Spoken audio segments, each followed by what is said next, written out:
Hello, beautiful, amazing people. Welcome to getting back to my Tao stream on this beautiful Sunday we're having. Um, I guess I kind of realized I had some shit going on in my life. I wasn't in a good mood. Coronavirus hit, whatever. Also, the weather was bad. I realized I only really like doing these Tao streams when I look to my right and all I see is blue skies. I have a nice balcony view. So um, I remember last Sunday I had a lot of crap going on. I think I was a little hungover too, to be honest, but didn't feel like doing it at the time. Shout out to Fred for giving me the um, I don't know, wherewithal to just go for it and not wear a shirt when I'm doing stream. Fred, the topless wonder of Twitter. Um, he is a failed Instagram model, but Twitter, welcome to have him. So, without any further ado, I'm gonna get into verse 44 choices, and I'm gonna finish with was 49 is a good one. Wisdom, and I'll be leaving off for next time. Verse 50 will be forces of life and death. So, just some light reading here. So let's get into it. Verse 44 choices. Which do you value more? Your wellness, your wealth, or your wellness? Which is more harmful, to lead or to lose? The greater your attachment, the more bereft is your release. The more you hoard, the less is left to enjoy. Those on the path to the great integrity flow without forcing things, leaving no space for disaster. Verse 45. Illusion and reality. Completeness can seem incomplete, yet the completeness that we achieve can be remarkable. Fullness can seem empty, yet the fullness that we achieve can be very useful. Truth can appear as a lie. Straightness can appear as twisted. Skillfulness can appear to be clumsy. Eloquence can sound like foolishness. But the dialectic of yin and the yang is not illusory. Activity can overcome cold. Tranquility can overcome heat. And yet peacefulness is the natural seed of a violent world. Ooh, illusion versus reality. Damn, I needed that today too. I've been tripping with all this coronavirus, but like, there's some sort of wonderful synchronicity to when I choose to do these, and in the context it has with my life. So, just wanted to share that for a second. Verse 46. Enough is enough. When the great integrity permeated our lives, freely galloping horses fertilized the fields. When the great integrity was lost, war horses were bred in the countryside. There is no greater calamity than acquisitiveness racing out of control. Only those who know when enough is enough can ever have enough. It's interesting. I think that I don't want to get into it too deeply, but that sounds more like a direct translation to the ancient Korean or Chinese that it was written in, referring to horses and fields. And I mean, I like the metaphor, but this one's a little lost. I think the better thing is just that final line is like only those who have ever had enough can know what enough is. And the irony of that is some people have enough and never notice, and some people never have enough and never get the chance to find out. So try having less homily. Verse 47, going beyond. We can understand the world as it is without leaving our home. We can understand the world as it might be without peering dreamily out of our window. The further we go, the less we know. Wise people understand the 10,000 things without going to each one. They know them without having to look at each one, and they transform all without acting on each one. Verse 48. All is done without doing. To obtain a diploma requires the storage of trivia.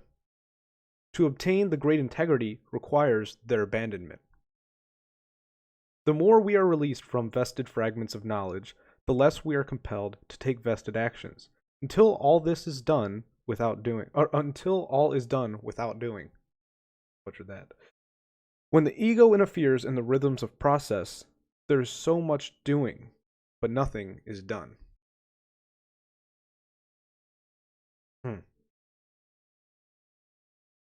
Final one. Verse 49, wisdom. Wise people are not absorbed in their own needs. They take the needs of all people as their own. They are good to the good, but they are also good to those who are still absorbed in their own needs. Why? because goodness is in their very nature of the great integrity. Wise people trust those who trust, but they also trust those who do not trust. Why? Because trusting is in the very nature of the great integrity. Wise people merge with all others rather than stand apart judgmentally. In this way, all begin to open their ears and hearts, more prepared to return to the innocence of their childhood. Ooh, that's a good one. I'm going to read it again just because I really like that one. Wisdom. I mean, I feel like wisdom is something that it's a buzzword for, anytime you have a speaking engagement or whatever, people always are trying to be wise. And this is where the Tao Te Ching really gets into what wisdom is. So, wise people are not absorbed in their own needs. They take the needs of all people as their own.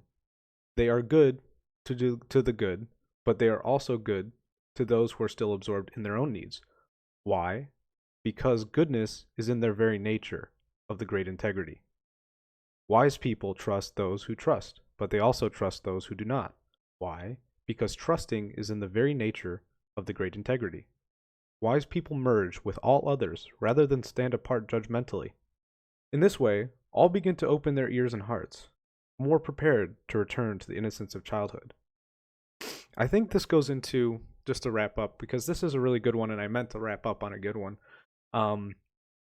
Most people try to be wise. To me, wise is universal wisdom. It's based off your experience, whether you're a metal worker or a beautician. There's a certain wisdom you can learn through all experience. It's the experience of experience, whether it's the specific trivialities as mentioned in the last one, or it's just the experience of doing something properly, doing it right. And I think that it's the masculine and feminine energies that are addressed. Do good and trust. I think doing good is that's the burden of man, masculinity. It's conflicting with your own morality, doing right or wrong, being good. It's the fight to be good. Not to say that women don't have to fight to be good, but the thing is, for women, it's more of an issue of trust. And that's the wise people trust. I think that's why it's such a bilateral statement being made in this verse. Do good just for the sake of doing good, and trust just for the sake of being trustworthy. And like I obviously think that men should learn to be trustworthy too, and women should learn to be good as well. But I think it's the a biological struggle of each of us, and we can learn from each other too. So it's not mutually exclusive. But I think that's the wisdom of the Tao. It's make sure as a man you're good, not just to show off. You're good for the sake of being good. And women, the same thing. Is it's easy to trust those who you trust, but it's hard to trust those you don't. That kind of vulnerability that makes the world better, whether you're taking on the risk or not. So, are we in? Oh, we're still just a couple minutes in. I'm keeping it inside of 10 minutes. So on that note, I'm going to wrap up. I really enjoy doing these DAO streams. I really haven't gotten much feedback on them. So this is my 6th one. If you like it, let me know. Trying to change the format up a little bit. Now that I'm not working, I have a little bit more time, but also like I'm about to go out to the gun range and shoot. So this is not the priority of my day. I'd like to make money off this one day. I've had a few people like, hey man, you should really be just spitting out content right now with the coronavirus. It's like, you know what? There's so much content out there right now because I'm a consumer as well. It's like it's not my priority to be spitting out content right now. This is, as much as this is a wonderful time for streamers who are established to be doing their streams. This is a very good time for me to reflect. I've been changing a lot of things, but I'm not spitting out content any faster. I'm not buying this urgency, this panic. I'm going to be doing exactly what I wanted to be doing from the start of the year. So I've had a few people ask what's the best way to help the channel.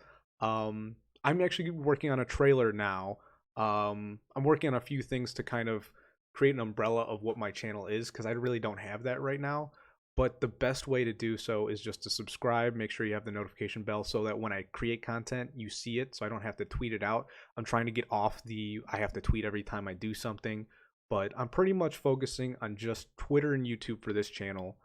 And Then I'm gonna focus on Twitch a little bit to do some gaming streaming. But for me, that's more just for fun, and just another way to talk with me when I'm exposing myself to the internet. So, with that being said, let me know if there are other ways you'd like to help, but that's probably the best way to help.